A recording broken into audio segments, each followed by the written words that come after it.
السلام علیکم ورحمت الله وبرکاتہ. د نننی ویډیو زمونږ د هر قسم مقصد باره کې دا چې یو سړی وي زما د مقصد پوره شوی نو ډېر خلک داسې شته دی هغې ویل زما د دا کار وشي زما د دا کار وشي چې هر قسم مقصد دې وي که نه انشاءالله د الله په حکم سره به ستا د دې سوره اخلاص داسې برکت دی چې په دې سره به ستا هر یو مقصد چې وي هغه به طالب الله جل جلاله هغه مقصد پورا کوي ته په هغې کې کامیابېږي ته به په هغې کې کامیاب او کامرانېږي انشاءالله د الله په حکم سره به په دې باندې کوي. نو هغه عمل څه دی؟ ډېر اسان عمل دی خو دا ډېر مجرب دی. دې ته داسې مه ګورئ ځکه چې د الله جل جلاله کلام دا ډېر بهترین کلام دی. دا زما ستا دپاره په دې کې هر قسم څیز موجود دی که ته په هر طریقه استعمالې نو د الله جل جلاله داسې بهترین کلام دی چې الله جل جلاله دا مونږ ته رالیږلی دی دپاره دی. په دې کې هر قسم مسائل هر قسم چې ستا څه شرعي مقصد وي او یا حاجت دې وي یا نور داسې څه قسمه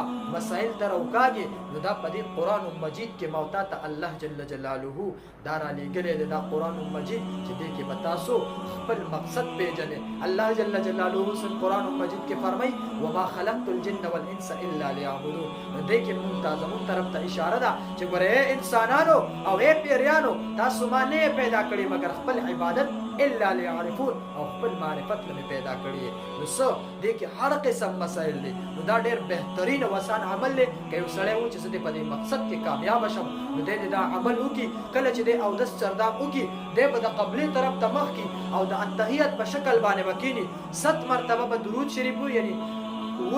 7 مرتبه دا به درود شریف ووایي او بیا به څه وکړي 1000 مرتبه به قل هو الله احد یعنی د سوره اخلاص په 1000 مرتبه یعنی 1000 پیرې به دا ووایي او څنګه اوله پیره چې کله قل هو الله احد شروع کوي دا به په بسم الله سره شروع کړي او دا نور به بیا بسم الله نه وایي بیا به ډایرکټ سورت شروع کوي. 1000 پیرې چې کله دا پوره کړي د هغې نه بعد به بیا